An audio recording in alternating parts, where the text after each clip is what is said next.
অসংখ্য ধন্যবাদ। হাজার সালাম। ইব্রাহিম রাইসি মৃত্যুবরণ করেছে। সারা ইরানের মানুষ, সারা বিশ্বের মুসলিম উম্মাহ সবাই কান্না জর্জরিত, শোকে আপ্লুত। প্রেসিডেন্ট ইব্রাহিম রাইসির মৃত্যুতে ইরান জুড়ে মাতম।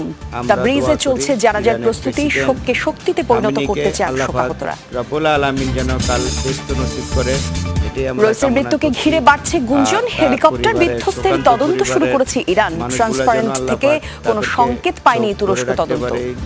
দান করুক। এবং ইরানি প্রেসিডেন্টের মৃত্যুর প্রভাব পড়তে পারে পুরো মধ্যপ্রাচ্যের শঙ্কা বিশ্লেষকদের। রাইসির মৃত্যুতে সতর্ক প্রতিক্রিয়া পশ্চিমা শক্তির।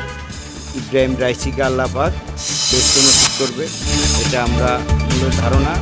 আমরা আল্লাহর কাছে আকুল আবেদন জানাচ্ছি। আসসালামু আলাইকুম ওয়া রাহমাতুল্লাহি ওয়া বারাকাতুহু।